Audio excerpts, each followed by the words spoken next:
Hello friends. आज हम बहुत ही एक कॉमन ऑर्थोपेडिक प्रॉब्लम के बारे में बात करने जाने वाले हैं।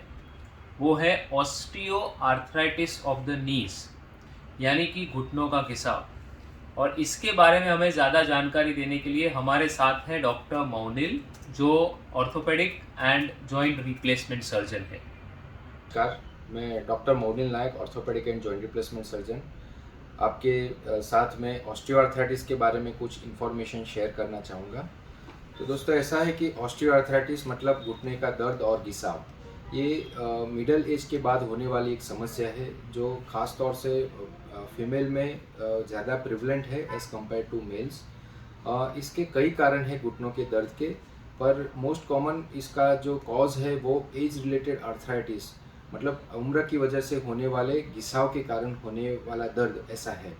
उसके अलावा भी मोटापा है, या फिर रूमेटॉइड आर्थराइटिस है, या फिर सीवियर ऑस्टियोपोरोसिस मतलब कमज़ोर हड्डी है, उसके कारण भी घिसाव हो सकता है। पर हम उम्र के कारण होने वाला घिसाव उसके बारे में आज कुछ चर्चा करेंगे। ऐसा है कि हमारे घुटनों की संरचना आप यहाँ देख पाते होंगे कि इसमें ऊपर वाली हड्डी मतलब फीमर बोन है, ये नीचे वाली हड्डी मतलब टिबिया बोन, और दोनों हड्डियों के बीच में कुदरत ने कार्टिलेज मतलब गद्दी दी होती है।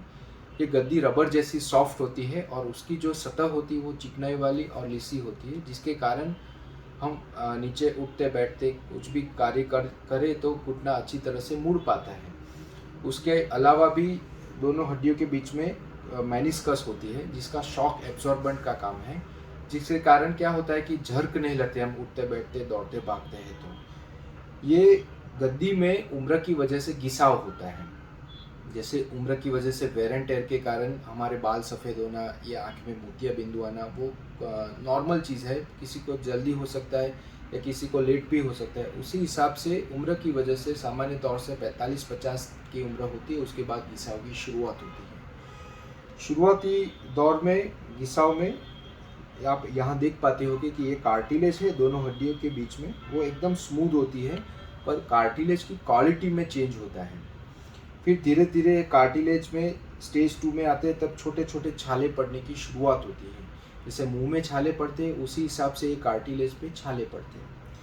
धीरे धीरे जैसे उम्र बढ़ती है और घिसाव बढ़ता है, उसमें ये छाले की संख्या बढ़ने लगती है और आगे जाते हुए ये छाले की डेप्थ भी बढ़ने लगती है और एक समय ऐसा आता है कि पूरी गद्दी ही घिस जाती है।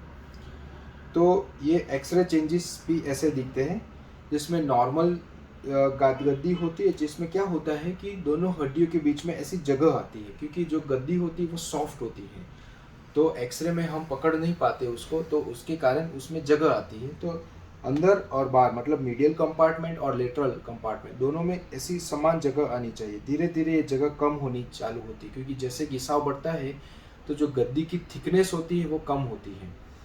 तो आप इस ग्रेड 1 में देख रहे हैं कि ये स्पेस ऑलमोस्ट सेम है। फिर जैसे जैसे बढ़ता है घिसाव स्टेज 2 में, वो ये गद्दी की जगह कम होती है, तो ये एक्सरे में चेंजेस देखने का चालू हो जाता है। स्टेज 3 में काफ़ी कम हो जाती है, और स्टेज 4 जब आता है तब बोन ऑन बोन डिजीज जिसको कहते हैं, जिसमें पूरी गद्दी ही घिस जाती है और उसके कारण हड्डी से हड्डी छूने लगती है। तो उस समय ऐसा चेंजेस आते हैं कि छाले की डेप्थ बहुत कम बढ़ जाती है, बहुत बढ़ जाती है, और उसके कारण जो मेनिस्कस होती है उसको भी सरफेस रफ हो जाती है।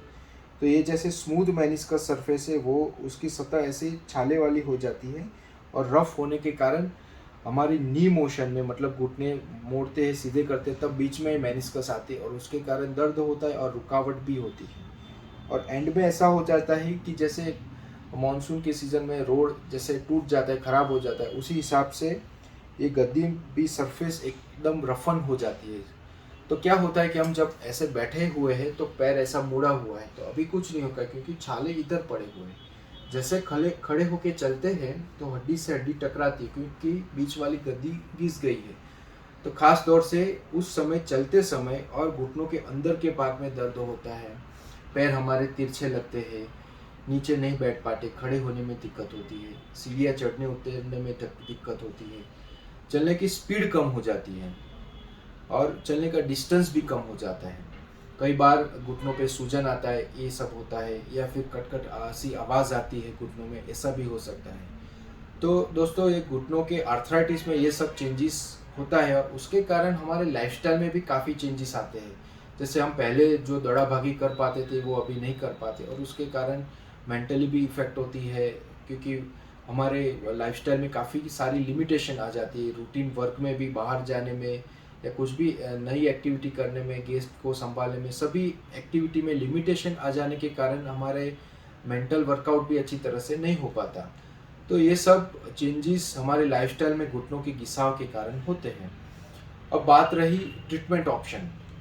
ट्रीटमेंट ऑप्शन में कैसा है कि आगे के जो स्टेजेस होते हैं, स्टेज 1, 2, वो सब कंजर्वेटिवली काफ़ी सारे अच्छी तरह से हम क्योर कर सकते हैं या उसमें इम्प्रूवमेंट ला सकते हैं, जिसमें ख़ास तौर से लाइफस्टाइल मॉडिफिकेशन करना होता है। जैसे वज़न ज़्यादा है तो वज़न कम करना है, कुछ तौर की एक्सरसाइज है वो करनी है, किसी को ज़रूरत है तो हम नी में इंजेक्शन देते हैं, जिसमें जेल वाला इंजेक्शन जिसको बोलते हैं वो हाइलुरोनिक एसिड भी दे सकते हैं, या फिर पीआरपी थेरापी बोलते हैं जो स्टेम सेल थेरापी भी कहते हैं, वो सब दे सकते हैं जो कार्टिलेज को ग्रो करने में, रीजनरेट करने में हेल्प करती है। जिसको घिसाव आगे बढ़ जाता है यानी कि स्टेज 3 और 4 में आ जाते हैं, जिसको एक कंजर्वेटिव थेरापी काम नहीं करती, उस स्टेज में आने के बाद हम उसको सर्जिकल ऑप्शन बताते हैं, जिसमें नी रिप्लेसमेंट, जिसमें टोटल नी रिप्लेसमेंट या पार्शियल नी रिप्लेसमेंट या हाई टिबियल ऑस्टियोटोमी, ये सब ऑप्शन होते हैं।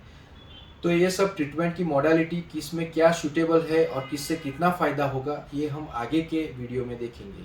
ठीक है, धन्यवाद।